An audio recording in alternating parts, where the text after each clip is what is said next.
렉스 루케이더 목사님이 쓴 책 중에 나보다 나를 더 사랑하시는 주님이라는 책이 있습니다. 그 책에 보면 한 이야기가 나옵니다. 어느 중년 남자의 집에 갑자기 전기불이 나가버린 거예요. 그래서 급하게 촛불을 켜기 위해서 초가 있는 창고에 들어갑니다. 그곳에 많은 초들이 있는데 초 하나가 마음에 들어서 잡아서 불을 밝히려고 하니까 그 초가 이렇게 얘기합니다. 주인님, 나는 아직 불을 밝힐 준비가 되어 있지 않습니다. 어떻게 하면 더 큰 빛을 밝힐 수 있을지 책을 읽고 있는 중입니다. 책을 다 읽고 나면 저를 사용하십시오. 그렇게 얘기했어요. 그러자 그 초는 안 되겠다 생각이 들어 옆에 또 다른 초가 있어서 그 초를 잡아서 사용하려고 했더니만 그 초도 이렇게 얘기합니다. 주인님, 저도 아직 준비가 되어 있지 않습니다. 저는 어떻게 하면 불을 잘 밝힐 수 있을까 묵상하고 있는 중입니다. 묵상이 끝나면 제가 더 큰 불을 밝히겠습니다. 그렇게 얘기를 했어요. 이 초도 안 되겠다 생각이 들어서 옆에를 보니까 초 4개가 놓여져 있는 거예요. 그래서 그 초 중에 하나를 잡아서 불을 밝히려고 했더니만 그 초가 그렇게 얘기합니다. 우리는 아직 불을 밝힐 준비가 되어 있지 않습니다. 다른 초들이 홀월 탈 때 노래를 부르기 위해서 이 작은 나의 빛 비치게 할 거야, 이렇게 노래 연습을 열심히 하고 있습니다. 그래서 결국 이 주인은 초를 가지고 나오지 못하였다고 해요. 초를 가지고 못하여서 밖에 나오니까 아내가 여보, 왜 초를 안 가지고 오세요? 그렇게 얘기하니까 자초지종을 쭉 설명을 해줬습니다. 그러면서 아내가 너무너무 궁금해서 여보, 그 초들 어디서 사신 거예요? 물었어요. 그러자 이 남편이 한참을 고민하더니만 이 초 얼마 전에 저 아랫마을에 문 닫은 교회에서 산 거지 라고 얘기했다라는 거예요. 무슨 말인지 이해가 되시나요? 예, 머리가 좋으신 분들은 많이 이해가 되셨을 것 같은데, 교회가 주의 복음을 전하는 빛의 사명을 감당하지 못하면 교회가 그렇게 문을 닫는 일, 그 속에 보면 그런 모습들이 있다라는 거. 열심히 나름대로 말씀을 묵상한다고 하고 또 열심히 찬양도 한다고 하고 열심히 책도 읽고 그렇게 한다고 하지만 복음을 전하지 않으면 사실 아무것도 아니라는 것이죠. 사명이 있다라는 거예요. 우리 그리스도인의 삶도 마찬가지입니다. 우리 그리스도인의 삶에도요, 우리의 사명이 있습니다. 사명이 있는 인생과 사명이 없는 인생은 다릅니다. 여러분의 인생의 사명은 무엇인가요? 여러분을 가슴 뛰게 하는 일이 무엇인가요? 무엇인가를 위해 열심히 달려가야 될 목적지가 무엇인가요? 그렇죠? 공자는 이렇게 말했습니다. 조문도 석사가, 그렇게 이야기해. 죽어가는 친구에게 조문도 석사가라는 말을 했어요. 이 말의 의미가 무슨 말인가 하면 진리를 깨달았으면 저녁에 죽어도 상관이 없다라는 말이에요. 공자는 그 진리를 찾기 위해서 평생을 살아가죠. 그런데 우리 예수님 뭐라 그러셨죠? 내가 곧 길이요 진리라고 말씀하셨어요. 그래서 누구든지 진리를 알지니 진리가 너희를 자유케 하리라. 예수 그리스도 진리 안에 있을 때 우리 안에 진정한 자유를 누린다고 그렇게 말씀하셨죠. 그 진리이신 예수님을 만난 사람은요, 3번 태어납니다. 첫 번째는 육신의 몸을 가지고 이 땅에 태어나죠. 두 번째는 육신의 몸에서 영의 사람으로 거듭나는 은혜가 있습니다. 하나님의 자녀가 되어서 새롭게 태어나죠. 마지막 3번째 태어납니다. 이 3번째 태어나면 무엇일까요? 인생의 목적을 발견하고 사명자로 다시 태어나는 거예요. 그죠? 우리에게 주신 하나님의 사명이 무엇일까요? 이 엘라이즈 캐슬리라는 분이 계시는데요, 이분이 우리가 잘 아는 찬송가를 작시한 분이에요. 찬송가 508장에 보면 우리가 지금은 나그네 되어도, 이 찬양하시죠. 그 찬양을 작시한 분, 이분은 원래 의사 선생님이었었어요. 근데 항상 이렇게 얘기했습니다. 나의 주업은 의사가 아니라 복음을 전하는 것입니다. 나의 부업이 의사입니다. 그는 환자들이 찾아오면 환자들의 육신을 치료할 뿐만 아니라 그들에게 복음을 전해서 그들이 그리스도 안에 살아가는 놀라운 축복을 누리게 하는 일이 그의 사명이라고 생각을 했습니다. 하루는 한 사람이 찾아와서 그 엘라이즈 캐슬에게 물었어요. 당신은 돈을 버는 것보다 복음을 전하는 것이 더 중요합니까? 그렇게 물으니까 엘라이즈 캐슬이 뭐라고 얘기했는가 하면 이렇게 얘기합니다. 그렇고 말고요, 결국 우리는 이 땅에서 나그네가 아닙니까? 나그네 인생에서 영혼 구원보다 더 중요한 것이 무엇이 있겠습니까? 전도는 천사도 흠모할 만한 일입니다. 이렇게 얘기를 한 거예요. 그 이야기를 듣고 있던 이 엘라이즈 캐슬의 아내가 너무너무 감동이 되어졌어요. 전도는 천사도 흠모할 만한 일이다, 이 말에 감동이 되어져서 그 말 가지고 찬송가 곡을 만들어서 붙여서 만든 찬송가가 508장입니다. 그 아내가 음악을 전공한 사람이었거든요. 그래서 우리 찬송가 508장을 잘 알죠? 우리가 지금은 나그네 되어도 화려한 천국에 머자나 가리니 이 세상이 있을 때 주 예수 위하여 끝까지 힘써 일하세. 주 내게 부탁하신 일, 그 다음 뭐죠? 천사도 흠모하겠네. 우리에게 주신 사명, 복음을 전하는 일, 천사도 흠모하겠네. 그렇게 노래했죠. 그가 의사의 직업을 내려놓고 전임 사역자, 복음을 전하는 일에 온전히 자기의 삶을 드리기로 결단을 합니다. 그래서 신학교를 가고 한 교회 목사로 취임을 하게 되어져요. 그 목사의 취임식 때 많은 해야 될 이야기들이 있지만 그 이야기들을 하지 않고 불렀던 찬양이 바로 찬송가 508장이죠. 우리가 지금은 나그네 되어도.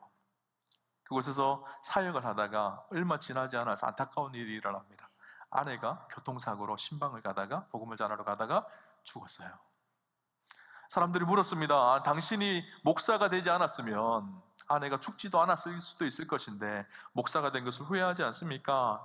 그렇게 말하자 그는 이렇게 얘기합니다. 아내가 우리가 지금은 나그네 되어도 그 찬양을 지을 때 저한테 이렇게 얘기했습니다. 나그네 인생길에 행복한 전도자의 곁에 머물미 저의 행복입니다. 혹시 내가 먼저 이 세상을 앞서 가는 일이 있으면 난 변함없이 당신을 위하여 하늘나라의 응원자가 되어 함께 복음의 증인이 될 것입니다. 그렇게 이야기했다라는 거예요. 그리고 아내의 장례식장에 찬송가 508장을 부르면서 그렇게 장례식을 치루었다라고 합니다.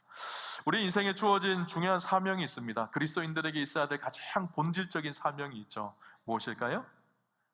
복음을 전하는 일이에요. 교회에서 우리가 직분을 받잖아요. 저는 목사입니다.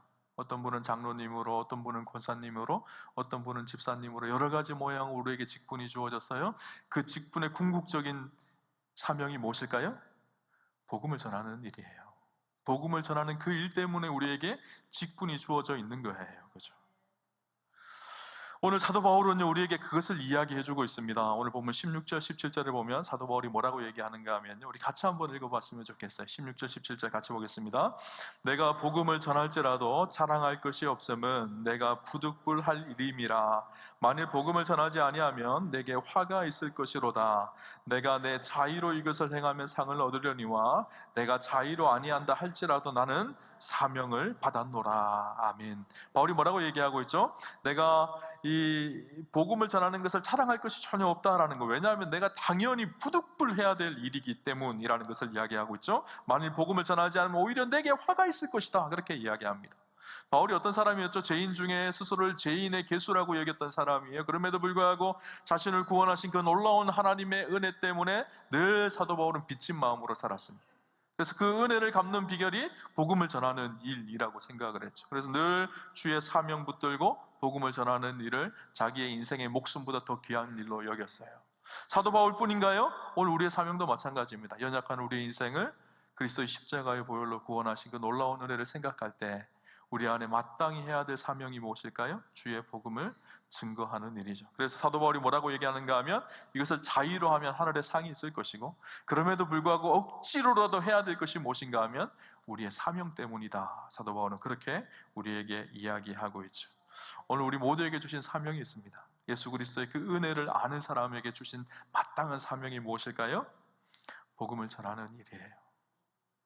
교회의 사명이 무엇일까요? 복음을 전하는 일이에요. 교회에 큰 두 가지 사명이 있으면 하나는 하나님을 예배하는 일이고요, 하나는 복음을 전하는 일이에요. 세상이 할 수 없는 두 가지 사명이 이것이에요. 예배드리는 일과 복음을 전하는 사명이죠. 오늘 성경은요 이 복음을 전하는 사명을 가진 사람들, 하나님의 사람들의 가져야 될 마땅한 삶의 자세가 어떠한지를 우리에게 이야기를 해주고 있어요. 우리가 지난주에 제가 설교를 했을 때 여러분 기억하시는지 모르겠어요. 제가 한 주 동안 여러분의 숙제를 내드렸어요. 어떤 숙제였죠? 하나님의 마음을 알게 해주십시오. 잃어버린 하나님의 마음을, 잃어버린 영혼을 향한 하나님 아버지의 마음을 품게 해주십시오. 그렇게 기도하라고 제가 말씀을 드렸는데 하셨나요? 우리 안에 가져야 될 마음이요, 그거예요. 하나님 아버지의 마음을 가지게 해주십시오. 그리고 동시에 오늘 우리가 가져야 될 중요한 삶의 자세가 있습니다. 사도 바울이 말하는 삶의 자세, 복음 전도자 사명자의 삶의 자세인데요, 사도 바울은요 기꺼이 자신이 가지고 있는 권리를 복음을 위해서 포기하겠다고 그렇게 이야기합니다. 오늘 사도 바울의 4가지 고백을 한번 좀 함께 나누어 보려고 하는데요. 첫 번째 고백이 무엇인가 하면요, 한 영혼이라도 구원할 수 있다면 스스로 종이 되어야 한다고 사도 바울은 고백을 합니다. 여러분, 누군가의 종이 되겠다는 사실이요, 이해할 수 없는 사실이죠. 특별히 유대인들은요, 종이 된다는 것을 이해할 수가 없었습니다. 왜냐하면 그들은 430년 동안 애굽의 종살이를 하며 그 고통과 아픔이 어떤 것인지를 잘 알았던 민족이에요. 우리도 일제시대 때 일제에 붙들려서 고통 속에 살았던 그 아픔과 고통을 아는 민족이잖아요. 그래서 누군가의 어떤 민족에게 종이 된다라는 것은 이해할 수 없는 일입니다. 이 이스라엘 백성들은 이 바벨론 포로로 끌려가서 70년 동안 종으로 살아, 지금도 로마 시대의 압제 속에 종으로 살듯이 그들이 묶여있는 삶을 살았었어요. 근데 사도 바울이 오늘 뭐라고 얘기하고 있죠? 종이 되겠다라는 거예요. 성경에 사도 바울이 뭐라고 얘기하는가 하면 고린도전서 7장 23절을 보면 이렇게 얘기합니다. 너희는 값으로 사신 것이니 사람들의 종이 되지 말라, 그렇게 말하고 있어요. 우리가 하나님의 은혜로 값으로 산 바가 되어졌기 때문에, 하나님의 자녀가 되어졌기 때문에 그리스도의 종이 되어지지만 사람들의 종은 되지 말라, 그렇게 말하는데요, 오늘 본문은 뭐라고 얘기하고 있죠? 19절 말씀 우리 같이 한번 볼까요? 19절 같이 보겠습니다. 내가 모든 사람에게서 자유로우나 스스로 모든 사람에게 종이 된 것은 더 많은 사람을 얻고자 함이라. 모든 사람에게 자유롭지만 모든 사람에게 종이 되겠다, 그렇게 이야기합니다. 사람에게 종이 되겠다라고 이야기하고 있어요. 그 이유가 무엇일까요? 더 많은 사람을 얻고자 함이라, 그렇게 말하고 있어요. 무슨 말일까요? 더 많은 사람을 구원하고자 함이라. 더 많은 영혼을 살리고자 함이라. 나는 자유인이지만 내가 가지고 있는 나의 정체성과 자존심과 나의 체면이 다 무너지더라도 내가 한 생명을 구원하기 위해서 스스로 사도 바울은 종이 되겠다고, 사람에게 종이 되겠다고 그렇게 이야기하고 있죠. 사실 이 모습은 우리 예수님의 모습이기도 합니다. 그분은 하늘의 모든 권세를 가지신 분이셨어요. 하나님이셨어요. 그러나 종의 형체를 가지고 이 땅에 오셨어요.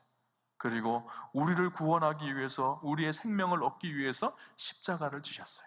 그래서 빌립보서에 보면요, 당시 초대교회 불렀던 그리스도 찬가가 나옵니다. 그리스도의 노래가 나오는데 이렇게 기록합니다. 빌립보서 2장 5절에서 8절에 보면요, 너희 안에 이 마음을 품어라. 곧 그리스도 예수의 마음이니 그는 근본 하나님의 본체시나 하나님과 동등됨을 취할 것을 여기지 아니하시고 오히려 자기를 비워 종의 형체를 가지사 사람들과 같이 되셨고 사람의 모양으로 나타나사 자기를 낮추시고 죽기까지 복종하셨으니 곧 십자가에 죽으심을. 너희는 이 마음을 품어라. 예수 그리스도께서 종이 되어서 우리를 구원하기 위해서 십자가를 지시고 스스로 낮아지신 이 마음을 품어라, 그렇게 이야기하고 있어요. 하나님이신 그분이 종의 형체를 가지고 오셔서 종의 모습으로 제자들의 발을 닦으셨어요. 그리고 종의 모습으로 십자가를 지셨어요. 우리를 얻기 위해서. 바울은 그 마음이 무슨 마음인지를 알았던 거예요. 그래서 내가 생명을 얻기 위해서 기꺼이 종이 되겠다라고 이야기합니다. 여러분, 오늘 우리는 한 사람을 얻기 위해서 종이 되어 본 적이 있나요? 누군가에게 무릎 꿇어 본 적이 있나요? 아니, 누군가를 무릎 꿇리기는 힘쓰지만 누군가를 위해서 내가 스스로 무릎 꿇는 일은요, 절대 안 하려고 하는 것이 우리 인간이에요. 그죠? 그런데 오늘 바울은요, 그리스도의 마음으로 스스로 종이 되겠다고 합니다. 한 사람을 얻기 위해서, 한 생명을 얻기 위해서. 그죠? 자기의 정체성, 자기의 뜻, 자기의 생각을 굽히고 한 사람을 소중히 여기고 그를 세워주기 위해서 스스로 종이 되겠다고 그렇게 표현하고 있죠. 두 번째 고백을 보도록 할게요. 두 번째 고백은요, 한 영혼이라도 구원할 수 있다면 율법 아래에 있는 자같이 되어야 한다고 그렇게 고백합니다. 율법 아래에 있는 자. 사도 바울은 율법이 더 이상 우리를 매이지 못하게 한다는 복음을 전한 사람이 사도 바울이거든요. 이방인들에게 복음을 전하면서 더 이상 우리는 율법 아래에 있지 않습니다. 은혜 아래에 있는 존재입니다. 그 은혜 안에서 더 이상 율법에 매이지 않는 존재가 우리입니다. 이것을 선포하고 스스로도 율법에 매이지 않는 은혜의 삶을 살았어요. 그래서 자유인이라고 그렇게 이야기했죠. 로마서 7장 6절에 보면요, 바울이 이런 고백을 합니다. 이제는 우리가 얽매였던 것에 대하여 죽었으므로 율법에서 벗어났으니 이러므로 우리가 영의 새로운 것으로 섬길 것이요 율법 조문에 묵은 것으로 아니할지라. 우리가 율법 조문에 묵은 것으로 우리가 지배를 받는 존재가 아니라는 거예요. 그런데 오늘 사도 바울은 뭐라고 얘기하고 있죠? 유대인들을 구원하기 위해서 스스로 율법 아래에 들어가겠다라는 거예요. 스스로 율법에 매이는 존재가 되겠다는 거예요. 율법의 멍에를 짊어지겠다는 거예요. 유대인을 구원할 수만 있다면, 자기의 동족 이스라엘을 얻을 수만 있다면 스스로 율법 아래에 내가 들어가겠다, 그렇게 고백을 하고, 오늘 20절 말씀 우리 같이 한번 볼까요? 20절 같이 한번 보겠습니다. 유대인들에게 내가 유대인과 같이 된 것은 유대인들을 얻고자 함이요, 율법 아래에 있는 자들에게는 내가 율법 아래에 있지 아니하나 율법 아래에 있는 자 같이 된 것은 율법 아래에 있는 자들을 얻고자 함이라. 유대인들, 자기 동족 이스라엘 백성들을 얻고자, 그들이 구원받을 수 있다면 내가 율법에 매이지 않는 존재이지만 율법 아래로 들어가서 율법에 매일 것이다, 그렇게 이야기하고 있어요. 사도 바울은요, 이방인을 위한 전도자였습니다. 그러나 자기 동족 이스라엘이 구원받지 못하는 그 사실 때문에 너무너무 고통스러워하고 아파하고 있었던 사람이 바로 사도 바울이에요. 그래서 로마서 9장에 보면요, 바울의 그 고통스러움을 표현합니다. 로마서 9장 1절에 3절에 보면 이렇게 얘기합니다. 나에게 큰 근심이 있는 것과 마음에 그치지 않는 고통이 있는 것을 내 양심이 성령 안에서 나와 더불어 증언하노니, 나의 형제 곧 고륙의 친척을 위하여 내 자신이 저주를 받아 그리스도에게서 끊어질지라도 원하는 바로다. 나에게 큰 근심이 있다라는 거예요. 그치지 않는 고통이 있다라는 거예요. 마음속에 바울은요, 자기 동족 이스라엘 백성들, 그들이 예수님을 믿지 않고 구원받지 못하는 이 사실 때문에 큰 근심과 큰 고통이 있었다라는 거예요. 그래서 뭐라고 고백하는가 하면, 나의 형제 곧 고륙의 친척을 위하여 내 자신이 저주를 받아서 그리스도에게서 끊어질지라도, 내가 저주를 받아서 그리스도에서 끊어져서 지옥에 갈지라도, 내 이름이 생명책에서 지워질지라도 나의 동족 이스라엘이 구원받기를 원한다 했던 것이 사도 바울의 고백이에요. 그래서 스스로 율법 안에 매이지 않는 인생이었지만 율법 아래에 있는 유대인들을 구원하기 위해서 율법 아래로 들어가서 그들을 섬기고 구원하는 일을 감당하겠다라는 거예요. 사도 바울은 궁극적으로 율법의 유무가 그의 인생에 중요한 것이 아니라 한 생명을 얻는 것이요, 그의 인생의 최고의 가치였고 그의 사명이었어요. 그래서 세 번째 고백을 보면요, 반대 이야기를 또 합니다. 세 번째 고백은 무엇인가 하면요, 한 영혼이라도 구원할 수 있다면 율법 없는 자 같이 되겠다고 그렇게 고백을 합니다.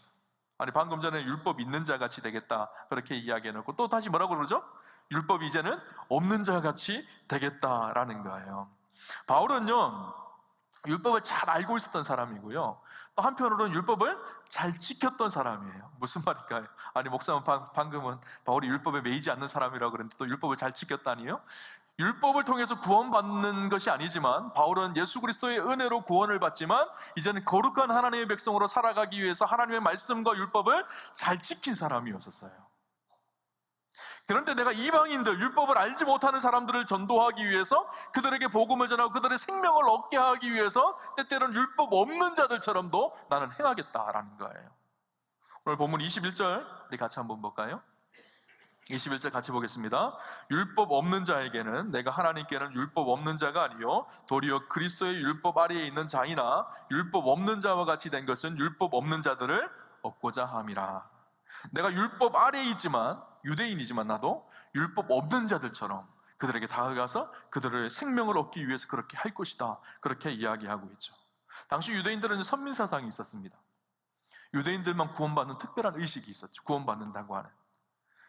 그래서 자신들만 아브라함의 자손이고 특별한 의식을 가지고 있었고, 요세푸스의 교회사에 보면요, 이방인들을 표현할 때 이방인들은 지옥의 불쏘시개라고 유대인들은 생각을 했어요. 이 이방인들은 개처럼 여기고 중요하지 않은 사람들로 그렇게 취급을 했어요. 그런데 사도 바울이 뭐라 그러죠? 자기도 유대인이지만 그런 특권을 가지고 있지만 그 특권을 내려놓고 저 이방인들을 구원하기 위해서 내가 율법 없는 자처럼 그들에게 내려가서 그들을 구원하고 그들의 생명을 얻기 위해서 나의 특권을 포기하겠다라고 고백하는 것이죠.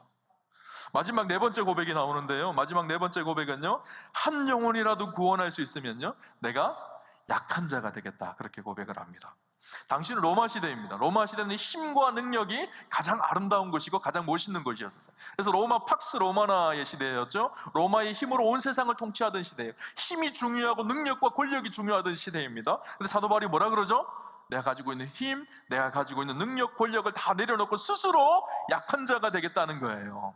바울이 어떤 사람이었죠? 바리새인 중에 바리새인이었고 유대인 중에 유대인이었습니다. 학풍으로는 가말리엘 문화생이었고요, 로마 시민권을 가지고 있었습니다. 로마 시민권을 가지고 있었다는 그들 가문이 굉장히 유명한 가문이었다라는 것이고, 동시에 굉장히 부유했던 사람입니다. 그래서 그에게는 권세가 있었어요. 예수 믿는 사람들을 잡아서 감옥에 가둘 수 있는 권세가 있는 사람이었어요. 당시 유대교에 떠오르는 그런 샛별과 같은 그런 젊은이가 바울이었거든요. 근데 바울이 자기의 그 모든 것을요, 뭐라고 여기죠? 배설물로 여깁니다. 그리고 스스로 복음을 위해서 약하게 되겠다고 고백해요. 오늘 본문 우리 22절 말씀 같이 한번 읽어볼까요? 같이 보겠습니다. 약한 자들에게 내가 약한 자와 같이 된 것은 약한 자들을 얻고자 함이요, 내가 여러 사람에게 여러 모습이 된 것은 아무쪼록 몇 사람이라도 구원하고자 함이라. 내가 그렇게 약한 자들에게 다가가서 약한 모습을 취하는 것은 내가 몇 사람이라도 다만 구원을 얻게 하기 위함이다. 바울은 그렇게 고백하고 있는 것이죠. 사실 이 모습은요, 예수님의 모습입니다. 그분은 하늘의 권세를 가지고 계셨던 분이세요. 예수님이 십자가에 달려 돌아가실 때 예수님의 한마디면요, 예수님은 십자가에 못 박은 사람들 당장에 제압할 수 있는 능력과 권세가 있으셨어요. 십자가를 당장 깨뜨리고 내려오실 수 있는 힘과 권세가 있으셨어요. 그러나 스스로 약함을 취하셨어요. 우리를 얻기 위해서, 생명을 얻기 위해서였었어요. 바울이 그 예수님의 마음으로 스스로 약하게 되겠다, 그렇게 이야기하고 있는 것이죠. 그럼 말씀을 들으면서 어떤 생각이 드시나요? 저는 말씀을 들으면서요, 그런 생각이 들었어요. 내가 그냥 이렇게 지금 이 모습으로 살아도 되나? 이런 생각이 들었어요. 우리는 어떻게 하면 우리의 특권과 우리의 권세와 우리의 힘을 더 누릴 수 있을까? 더 얻을 수 있을까? 더 높은 자리로 올라갈 수 있을까? 누군가를 내 앞에 무릎 꿇게 할 수 있을까? 이것이요, 우리 인생의 목적이잖아요. 근데 바울은 그렇지 않았어요. 어떻게 하면 내려갈 수가 있었을까?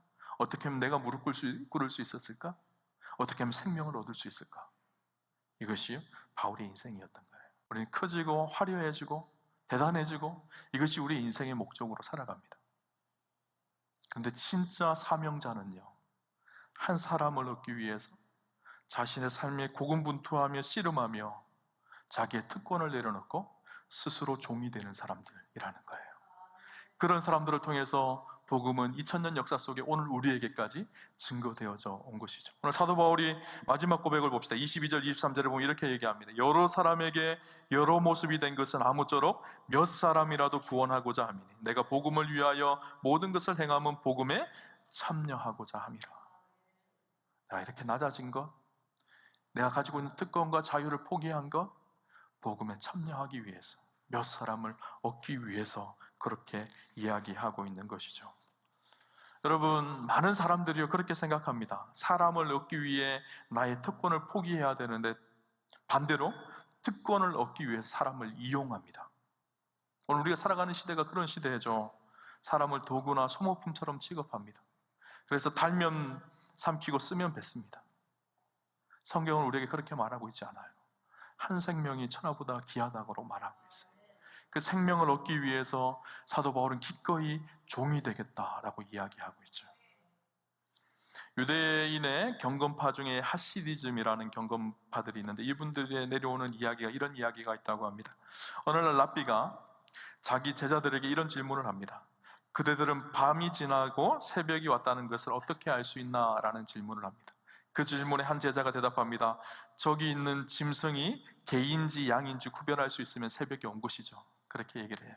그것도 맞는 이야기지. 또 옆에 있는 제자가 대답합니다. 저기 있는 넝쿨이 포도 넝쿨인지 무화과 넝쿨인지 구분이 되어지면 새벽이 온 것입니다. 그것도 맞는 말이지.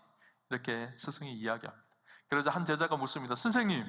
선생님은 그러면 밤이 지나고 새벽이 왔다는 사실을 어떻게 알 수 있습니까? 선생님에게 묻습니다. 그러자 그 랍비가 이렇게 얘기합니다. 나는 말이야, 저기 보이는 저 사람이 사람으로 보이면 그게 새벽이라고 생각해. 사람이 사람으로 보이면. 여러분, 무슨 말이죠? 저는 사람이 사람으로 보이나요? 한 사람이 천하보다 귀한 존귀한 영혼이라는 것을 우리의 믿음의 시선으로 보여지나요?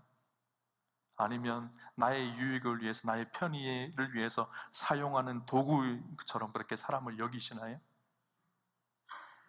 여러분, 사람이 사람으로 보이면, 한 사람이 천하보다 귀하다는 것으로 우리의 시선이 열려지기 시작하면 세상에 새벽이 올 것입니다. 그죠?